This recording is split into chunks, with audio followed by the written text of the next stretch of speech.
Prabowo hanya memberikan contoh dan melontarkan kritik bahwa ada londo ireng yang berbaju wartawan, berbaju pengamat, dan berbaju LSM.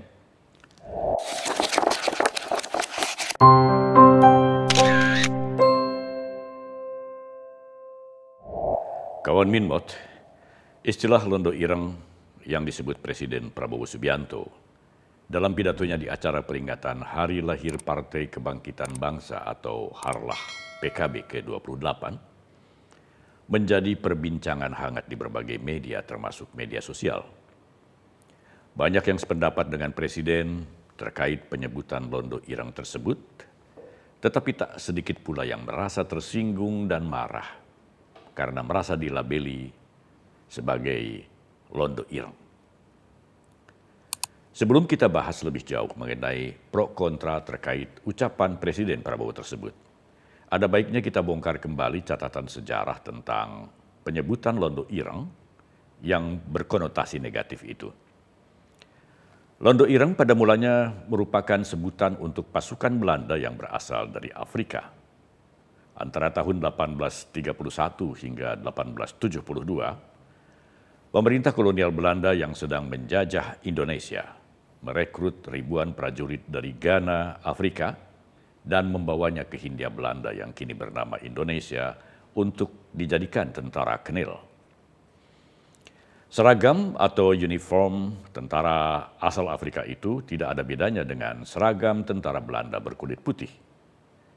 Namun karena mereka berkulit hitam, masyarakat Jawa saat itu menjulukinya sebagai londo ireng, yang artinya Belanda hitam. Seiring berjalannya waktu, penyebutan londo ireng ini bergeser untuk menjuluki pribumi atau orang Indonesia yang juga bekerja sebagai tentara Kenil. Istilah londo ireng juga digunakan sebagai sindiran kepada pribumi Indonesia yang berpihak atau bekerja dan bertindak demi kepentingan Belanda, serta menunjukkan tingkah laku melebihi orang Belanda asli. Di saat para perintis kemerdekaan berjuang menghadapi represi pemerintah Hindia Belanda, para londo ireng ini ikut bersama Belanda melawan bangsanya sendiri yang sedang berjuang untuk memerdekakan Indonesia. Sehingga mereka pun disebut sebagai pengkhianat bangsa. Jika dirunut ke kondisi sekarang, apa yang dilakukan londo ireng pada masa penjajahan Belanda kira-kira sama dengan apa yang dilakukan orang-orang Indonesia yang sekarang ini bekerja untuk kepentingan asing atau dibayar oleh pihak asing guna menggoyahkan stabilitas nasional. Oleh karenanya, Presiden Prabowo mengatakan bahwa londo ireng itu sekarang pun masih ada. Londo-londo ireng ini sampai sekarang masih ada. Hanya dia sekarang pakai baju lain kan. Wartawan, jurnalis, pengamat, LSM. LSM harus kita tanya, yang gaji lo siapa? Yang bayar listrikmu siapa? Yang bayar handphonemu siapa? Cari pekerjaan susah, kita tahu kan? Ucapan Prabowo inilah yang membuat organisasi-organisasi kewartawanan marah. Aliansi Jurnalis Independen atau AJI menilai ucapan Prabowo mengenai masih adanya londo ireng yang kini berbaju wartawan atau jurnalis sebagai pelabelan yang merendahkan serta mendelegitimasi profesi kerja-kerja jurnalis di lapangan. Untuk itu, AJI menuntut Presiden Prabowo agar meminta maaf secara resmi dan terbuka kepada wartawan serta kelompok masyarakat atas penggunaan istilah londo ireng yang dikaitkan dengan profesi jurnalis. Karena istilah londo ireng memiliki konotasi yang dianggap berkhianat, membelot atau lebih membela kepentingan asing dibandingkan kepentingan bangsanya sendiri. Kecaman terhadap ucapan Prabowo mengenai londo ireng juga datang dari Persatuan Wartawan Indonesia atau PWI. Organisasi kewartawanan tertua di Indonesia itu bahkan tengah mempertimbangkan untuk melaporkan Prabowo ke polisi terkait ucapannya tersebut. Kecapan yang sama juga dilontarkan beberapa lembaga swadaya masyarakat atau LSM seperti Yayasan Lembaga Bantuan Hukum Indonesia atau YLBHI dan Masyarakat Transparansi Indonesia atau MTI. Kecaman-kecaman itu pada intinya berisi keberatan atas pernyataan Prabowo mengenai londo ireng yang berbaju wartawan, pengamat, dan LSM. Kecaman-kecaman tersebut juga menunjukkan seolah-olah Prabowo melabeli seluruh wartawan, seluruh pengamat, dan seluruh LSM adalah londo ireng. Padahal Prabowo tidak memukul rata profesi wartawan, pengamat, dan LSM secara keseluruhan sebagai londo ireng. Prabowo hanya memberikan contoh dan melontarkan kritik bahwa ada londo ireng yang berbaju wartawan, berbaju pengamat, dan berbaju LSM. Penasihat khusus Presiden bidang komunikasi Hasan Nasbi melalui kanal YouTube-nya Mikrofon Hasan Nasbi mengatakan bahwa menganggap Presiden Prabowo melabeli seluruh wartawan, seluruh pengamat, dan seluruh LSM sebagai londo ireng adalah ibarat memaksakan kontraflow pada jalan satu arah.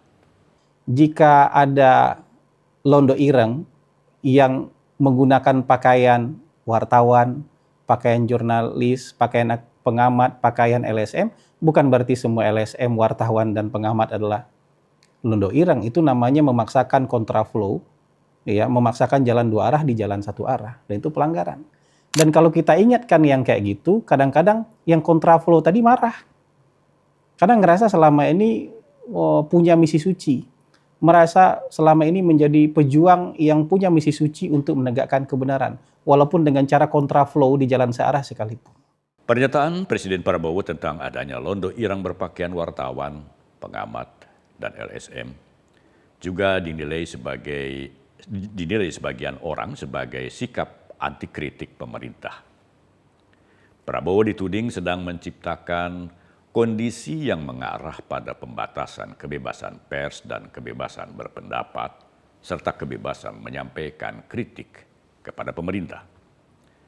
Padahal dalam pidato yang sama, Prabowo juga mengatakan bahwa pemerintah memerlukan kritik karena kritik itu mengingatkan dan menyelamatkan. Hanya saja menurut Prabowo, ada bedanya antara kritik dengan caci maki dan fitnah. Meski demikian, Prabowo juga menganggap tidak ada masalah dengan adanya caci maki dan fitnah tersebut. Dikritik itu baik, kritik itu menyelamatkan, kritik itu mengingatkan sebetulnya. Tapi ada beda kritik dan caci maki, ya kan? Kritik dengan fitnah itu beda itu, ya kan? Benar nggak? Tapi nggak ada masalah, ya. Tidak ada masalah. Kalau kita benar, kalau kita menjalankan kebenaran, kalau kita berada di jalan yang benar, tidak ada masalah. Kita terus akan kuat. Soal Prabowo sangat terbuka pada kritik dan menghormati kebebasan pers, serta kebebasan berpendapat, tidak hanya tercermin melalui kata-kata, tetapi juga bisa dilihat dari sikap pemerintah yang tidak pernah melarang siapapun melontarkan kritik bahkan kecaman berisi penghinaan di depan publik melalui berbagai media. Jika Prabowo anti kritik, Prabowo tidak akan pernah mengundang para pemimpin redaksi untuk diwawancarai secara bebas tanpa batasan apapun. Jika Prabowo anti kritik, Prabowo akan melarang media untuk menyampaikan berita atau opini negatif tentang pemerintah, dan Prabowo akan melarang aksi-aksi unjuk rasa menentang pemerintah. Bila kita melihat dengan mata dan hati yang jernih serta jujur dan adil sejak dari dalam pikiran, kita akan bersaksi bahwa di era pemerintahan Presiden Prabowo Subianto, kebebasan berpendapat dan kebebasan mengkritik justru bebas sebebas-bebasnya, bahkan kebablasan. Begitu banyak caci maki, hujatan, tudingan, dan fitnah yang mengarah pada pribadi Presiden Prabowo dibiarkan begitu saja saling bersahutan di ranah media sosial tanpa ada tindakan apapun dari pemerintah. Tidak cukupkah kenyataan ini untuk membuktikan bahwa Prabowo tidak anti kritik? Tetapi mengapa Prabowo masih saja disebut otoriter dan anti-demokrasi? Di era media sosial sekarang ini, sebuah fakta memang bisa diputar balikan melalui penggiringan opini untuk mempengaruhi persepsi masyarakat. Sehingga hal-hal yang viral lebih dipercaya ketimbang hal-hal yang faktual, meskipun hal-hal yang viral itu berkebalikan dengan kenyataan yang sebenarnya. Bila masyarakat diberi kebebasan untuk mengkritik bahkan menghujat presiden, tidak bolehkah presiden menyampaikan kritik? Soal Londo Ireng yang disinggung Prabowo dalam pidatonya di Harlah PKB ke-28, hakikatnya merupakan kritik. Kritik terhadap sebagian orang Indonesia yang lebih berpihak pada kepentingan asing ketimbang kepentingan nasional. Seperti juga kritik yang disampaikannya kepada sebuah media yang mengekspos bangunan sekolah yang belum sempat direhabilitasi pemerintah secara headline. Namun upaya pemerintah yang telah merehabilitasi lebih dari 67.000 sekolah tidak pernah diberitakan di halaman utama. Pemberitaan tentang sekolah yang rusak dan belum sempat direhabilitasi itu memberikan kesan seolah-olah pemerintah tidak peduli pada dunia pendidikan. Sekolah-sekolah roboh sampai akhir tahun kita sudah akan memperbaiki 67.000 lebih sekolah.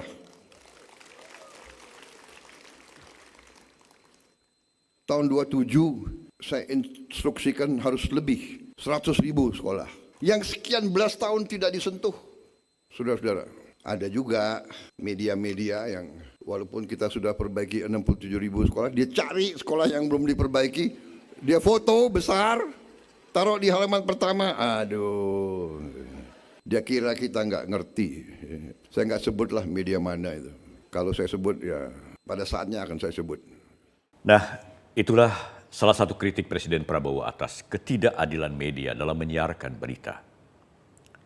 Jika kita boleh mengkritik pemerintah, wabil khusus Presiden Prabowo, mengapa Presiden Prabowo tidak boleh menyampaikan kritiknya? Sehingga sedikit saja Prabowo menggunakan haknya untuk mengkritik, kita langsung marah-marah. Penasihat khusus Presiden bidang komunikasi Hasan Nasbi mengatakan bahwa kritik seharusnya berlangsung dua arah. Jika kelompok-kelompok kritis selama ini rajin mengkritik pemerintah dengan kata-kata yang pedas, mestinya juga tidak tersinggung saat Prabowo menyampaikan kritiknya melalui analogi Londo Ireng. Label, sebutan, kritikan, bahkan mungkin prejudice yang pernah disampaikan oleh teman-teman yang mengaku kelompok kritis ini terhadap Presiden Prabowo. Coba sebutin aja.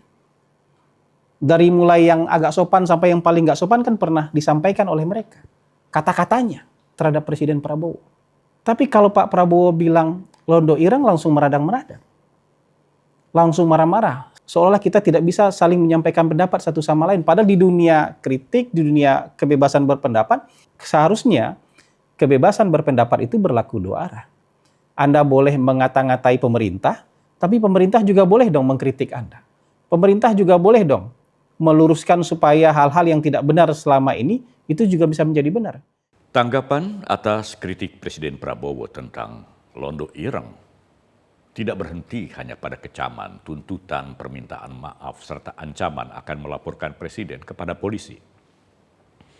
Di media sosial beredar tudingan kepada Prabowo bahwa Prabowo pun seorang Londo Ireng karena rajin mengundang investasi asing ke Indonesia.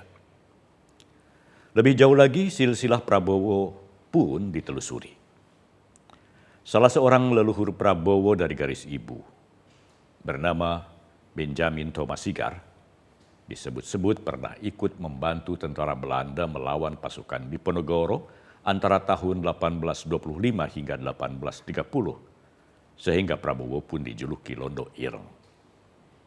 Dalam hal ini, seseorang yang punya garis keturunan dari leluhur yang pernah bekerja sama dengan Belanda tidak otomatis bisa disebut sebagai Londo Ireng, apalagi jika keturunan-keturunan sesudahnya ikut berjuang di barisan Republik. Seperti para mantan tentara Kenil yang pada masa perjuangan merebut kemerdekaan justru ikut berperang melawan Belanda. Ada beberapa jenderal dan kolonel pendiri Tentara Nasional Indonesia atau TNI yang pada mulanya merupakan perwira Kenil, di antaranya Jenderal Abdul Haris Nasution, Jenderal Urip Sumoharjo, Jenderal TB Simatupang, dan Kolonel Kawilarang. Tokoh-tokoh tersebut merupakan pendiri Tentara Keamanan Rakyat atau TKR yang kemudian berubah nama menjadi TNI. Nasionalisme dan patriotisme mereka yang sangat tinggi itu tidak perlu diragukan lagi dalam menegakkan kemerdekaan dan sudah dibuktikan melalui perjalanan sejarah. Anehnya, mereka yang menjuluki Prabowo sebagai Londo Ireng tidak menelusuri leluhur Prabowo dari garis ayah yang kental dengan darah pejuang. Berdasarkan catatan yang pernah dirilis Badan Komunikasi Partai Gerindra melalui laman prabowosubianto.info, Prabowo merupakan keturunan ke-8 Trah Sultan Agung Hanyokrokusumo, pendiri Kesultanan Mataram. Sultan Agung adalah pahlawan nasional yang sangat gigih melawan Belanda sepanjang hidupnya. Dari Sultan Agung terus bersambung hingga ke Sultan Hamengkubuwono I dan Sultan Hamengkubuwono II, raja-raja Kesultanan Ngayogyakarta Hadiningrat, yang juga merupakan para pejuang penentang Belanda. Salah seorang leluhur Prabowo dari garis ayah, yakni Raden Tumenggung Kartonegoro, adalah salah seorang panglima perang yang menjadi tangan kanan Pangeran Diponegoro. Lalu siapa yang tidak kenal dengan kakek Prabowo, Margono Djayohadikusumo? Margono Djayohadikusumo, ayah Profesor Sumitro Djayohadikusumo, adalah salah seorang anggota Badan Penyelidik Usaha-Usaha Persiapan Kemerdekaan Indonesia. Sehingga Margono pun tercatat sebagai salah seorang bapak pendiri Republik Indonesia. Margono juga merupakan pendiri Bank Nasional Indonesia atau BNI, bank pertama milik pribumi. Keluarga Margono Djayohadikusumo adalah keluarga patriot. Dua orang putra Margono, Subianto Djayohadikusumo dan Sujono Djayohadikusumo, yang tak lain pamannya Prabowo, gugur dalam pertempuran melawan tentara Jepang di Tangerang bersama Mayor Dan Mogot dan sejumlah anggota pasukan lainnya. Ketika Prabowo lahir, Sumitro memberikan nama Subianto sebagai nama belakang Prabowo untuk mengenang Subianto, adik Sumitro yang gugur sebagai kusuma bangsa dalam usia yang masih sangat muda. Lalu Sumitro Djayohadikusumo adalah politisi dan begawan ekonomi yang dikenal dengan keberpihakannya terhadap rakyat. Konsep ekonomi kerakyatan yang kita kenal hingga sekarang berasal dari buah pikiran sang begawan ekonomi. Konsep ekonomi kerakyatan inilah yang kemudian diwarisi dan dikembangkan oleh Prabowo melalui program-program ekonomi rakyat seperti Koperasi Desa Kelurahan Merah Putih serta Perkampungan Nelayan. Lingkungan keluarga pejuang dan pembela rakyat itulah yang membentuk Prabowo menjadi orang yang sangat mencintai rakyat, bangsa dan negara Indonesia dan memiliki keberpihakan yang sangat tinggi terhadap rakyat miskin yang terpinggirkan. Jadi jika ada yang mengatakan bahwa Prabowo adalah juga Londo Ireng, pandangan ini sangat keliru. Prabowo memang membuka peluang investasi asing seluas-luasnya di Indonesia, tapi bukan berarti Prabowo tunduk pada kepentingan asing. Investasi asing didatangkan justru untuk kepentingan pembangunan ekonomi dan industri di Indonesia dengan harapan Indonesia akan menjadi negara industri maju pada saatnya nanti. Sekaligus untuk membuka lapangan kerja sebanyak-banyaknya. Dan kerjasama dengan pihak asing dalam soal investasi dilakukan berdasarkan prinsip saling menguntungkan. Prabowo tidak mau Indonesia didikte pihak asing dalam soal apapun, termasuk dalam urusan perdagangan. Kembali pada soal Londo Ireng yang dilambungkan Prabowo saat berpidato di Harlah PKB ke-28. Banyaknya pihak yang marah karena merasa dilabeli sebagai Londo Ireng membuat banyak pula orang yang bertanya-tanya mengapa mereka marah. Untuk menjawab ini, kami akan mencuplik pendapat Wakil Ketua Umum Partai Garuda, Teddy Gusnaidi, melalui podcast YouTube cumi-cumi.com yang dipandu oleh host Vincent Bero, pimpinan redaksi cumi-cumi.com. Jadi sesuatu yang apa yang disampaikan oleh Pak Prabowo itu sama seperti mereka menyampaikan, oh pejabat ini nggak benar, pejabat itu nggak benar, oh ASN ini nggak benar, sama aja, gitu kan. Jadi tidak ada sesuatu yang perlu dipermasalahkan, makanya saya bilang kalau sampai ada yang marah, ya artinya pertama memang mereka pelakunya, atau kedua orang yang mau nyari panggung membuat seolah-olah mereka tersinggung. Jadi dibuat-buat gitu. Hanya itu dua. Kalau nggak pelaku, ya orang yang dibuat-buat. Jadi tidak ada sesuatu yang original di sana. Kenapa mereka tidak pernah mempermasalahkan statement Pak Soekarno? Kenapa mereka tidak pernah mempermasalahkan para pimpinan-pimpinan zaman dahulu yang mungkin lebih keras dari Pak Prabowo? Kenapa? Ya karena memang yang mereka mau hantam hanya Pak Prabowo. Itu satu.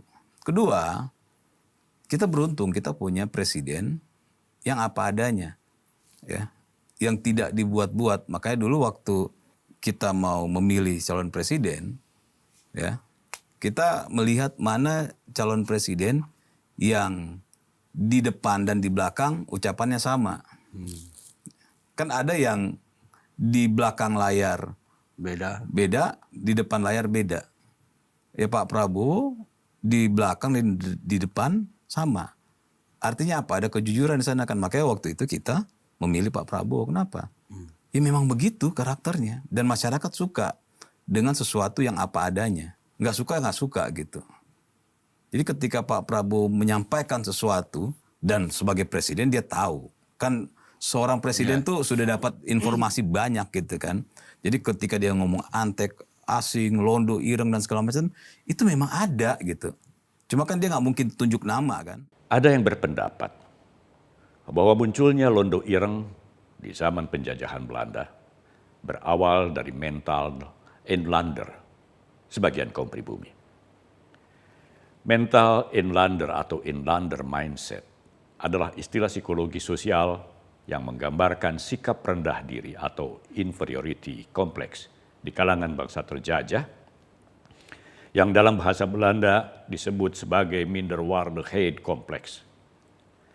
Sikap rendah diri ini pada gilirannya membuat mereka berperilaku belah bambu, menginjak sesama pribumi untuk bisa naik ke atas dan menjilat penjajah demi keuntungan pribadi. Mereka juga tak segan-segan melakukan adu domba sesama pribumi untuk kepentingan penjajah. Mental inlander ini tampaknya masih ada hingga sekarang. Memilih berpihak pada kekuatan asing demi mendapatkan dana dan rela mengadu domba sesama bangsa berdasarkan arahan pemberi dana untuk melemahkan bangsanya sendiri.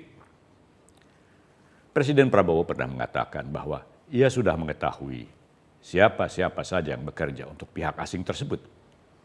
Sehingga ia tidak segan-segan menyebutkan adanya londo ireng yang kini berbaju wartawan, pengamat, dan LSM. Namun sekali lagi, Prabowo tidak menyebutkan bahwa seluruh wartawan, seluruh pengamat, dan seluruh LSM adalah londo ireng, melainkan hanya sebagian kecil saja. Jadi yang merasa dirinya bukan londo ireng, mestinya tidak perlu marah dan tersinggung. Sampai di sini dulu kawan Minbot. Terima kasih untuk Anda yang masih menjadi subscriber kami dan Anda yang baru mensubscribe kanal kami. Juga terima kasih untuk Anda yang sering memberikan like dan komentar. Salam Minbot.